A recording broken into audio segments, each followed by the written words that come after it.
नमस्कार. कधी विचार केलाय का की भारतात एखादा गुन्हा घडल्यावर पोलीस नक्की काय करतात? म्हणजे ते थेट कोणालाही अटक करू शकतात की त्यांना आधी कोर्टाची परवानगी लागते? याचं उत्तर दडलंय भारतीय कायद्यातल्या दोन महत्त्वाच्या शब्दांमध्ये: दखलपात्र आणि अदखलपात्र गुन्हे. चला तर मग आज हाच फरक अगदी सोप्या भाषेत समजून घेऊया. तर आज आपण काय काय बघणार आहोत? सगळ्यात आधी आपण दोन वेगवेगळ्या प्रकारच्या गुन्ह्यांची एक कहाणी पाहू. मग आपण दखलपात्र गुन्ह्यांसाठीचा मार्ग आणि अदखलपात्र गुन्ह्यांसाठीचा मार्ग कसा असतो ते समजून घेऊ. त्यानंतर या दोन्हींची थेट तुलना करू आणि शेवटी या सगळ्या व्यवस्थेमागे जे अधिकारांचं संतुलन आहे ते नेमकं काय आहे ते उलगडून बघू. जरा विचार करा. पोलिसांना फोन केला. आता पुढे काय होणार हे उत्तर आपल्याला वाटतं तितकं सोपं नाहीये. कारण सगळं काही अवलंबून आहे की गुन्हा नेमका कोणत्या प्रकारचा आहे. आणि बरोबर इथेच दखलपात्र आणि अदखलपात्र गुन्ह्यांमधला फरक समोर येतो. चला तर सुरुवात करूया दोन गुन्ह्यांच्या कहाणीने. भारतीय कायद्यामध्ये प्रत्येक गुन्ह्याला एकाच तराजू तोललं जात नाही. इथे न्यायाचे दोन पूर्णपणे वेगळे मार्ग आहेत आणि गुन्हा कोणत्या मार्गाने जाणार यावरच पुढची सगळी प्रक्रिया अवलंबून असते. पहिला प्रकार आहे दखलपात्र गुन्हा किंवा कॉग्निझेबल ऑफेन्स. सोप्या भाषेत सांगायचं तर हे गंभीर स्वरूपाचे गुन्हे आहेत. म्हणजे इतके गंभीर की पोलिसांना आरोपीला अटक करायला किंवा तपास सुरू करायला कोर्टाकडून वॉरंट आणायची गरज नसते. ते थेट कारवाई करू शकतात. इथला सगळ्यात महत्त्वाचा शब्द आहे गंभीरता. आणि याच्या अगदी उलट आहे दुसरा प्रकार, अदखलपात्र गुन्हा. हे तुलनेने कमी गंभीर गुन्हे असतात आणि इथे पोलिसांना थेट कारवाईचे अधिकार नसतात. त्यांना कोणाला अटक करायची असेल किंवा अगदी तपास जरी सुरू करायचा असेल तरी आधी मॅजिस्ट्रेटची म्हणजे न्यायाधीशांची परवानगी घ्यावीच लागते. जणू काही कारवाईच्या आधी एक न्यायालयीन चेकपॉइंटच आहे हा.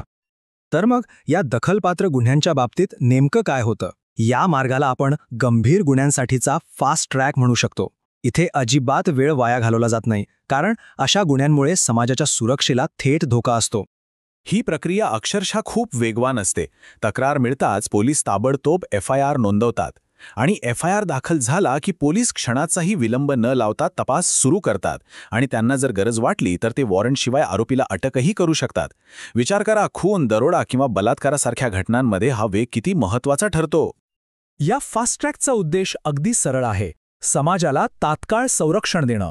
पोलीस जेव्हा वेगाने कारवाई करतात तेव्हा पुरावे नष्ट होण्याआधी ते सुरक्षित केले जातात आणि धोकादायक गुन्हेगार समाजात मोकाट फिरण्याऐवजी तुरुंगात जातात. पण या वेगाची एक दुसरी बाजूही आहे. पोलिसांना वॉरंटशिवाय अटक करण्याचा जो अमर्याद अधिकार मिळतो त्याचा कधीकधी गैरवापर होण्याचीही शक्यता असते. विचार करा, जर चुकून एखाद्या निरपराध व्यक्तीला अटक झाली तर त्या व्यक्तीची समाजातली प्रतिष्ठा आणि तिचं मानसिक स्वास्थ्य यावर किती गंभीर परिणाम होऊ शकतो. आता आपण वळूया दुसऱ्या मार्गाकडे, अदखलपात्र गुन्हे. हा काही फास्ट ट्रॅक नाही, याला आपण चेकपॉइंट मार्ग म्हणू शकतो. ही एक मुद्दामहून सावधपणे आणि थोडं हळू चालणारी प्रक्रिया आहे जी खास करून कमी गंभीर गुन्ह्यांसाठी बनवली आहे. इथे प्रक्रिया पूर्णपणे वेगळी आहे बघा. इथे FIR दाखल होत नाही, तर फक्त एक तक्रार नोंदवली जाते आणि या तक्रारीच्या आधारावर पोलीस थेट काहीही करू शकत नाहीत.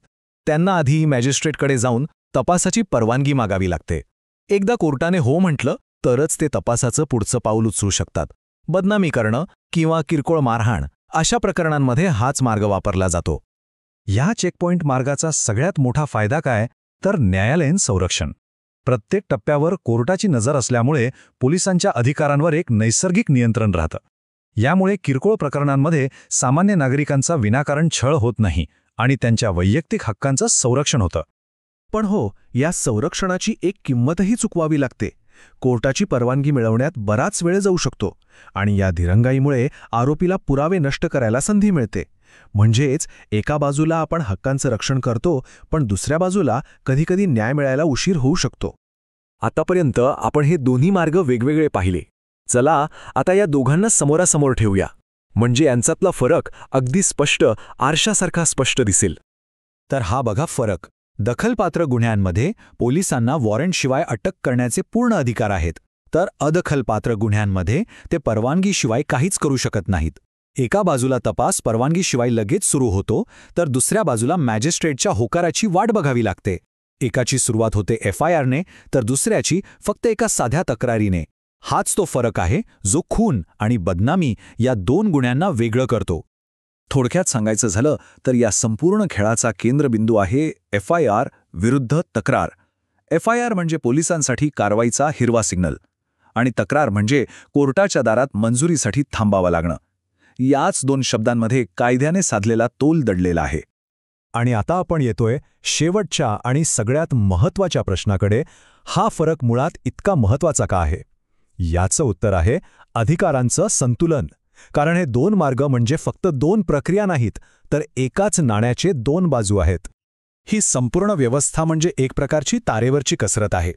एका बाजूला आहे समाजाची सुरक्षा, ज्यासाठी पोलिसांना तातडीने कारवाई करण्याचे अधिकार दिले आहेत, आणि दुसऱ्या बाजूला आहेत सामान्य नागरिकांचे वैयक्तिक हक्क, ज्यांच्या संरक्षणासाठी न्यायालयीन नियंत्रणाची व्यवस्था आहे. कायदा सतत ह्या दोन टोकांमध्ये एक संतुलन साधण्याचा प्रयत्न करत असतो. आणि हाच विचार आपल्याला एका अंतिम प्रश्नाकडे घेऊन जातो. आपली सध्याची कायदेशीर व्यवस्था, समाजाची सुरक्षा आणि व्यक्तीचं स्वातंत्र्य यांच्यामध्ये योग्य संतुलन साधू शकली आहे का? या प्रश्नावर विचार करणं आपल्या सगळ्यांसाठीच खूप महत्त्वाचं आहे.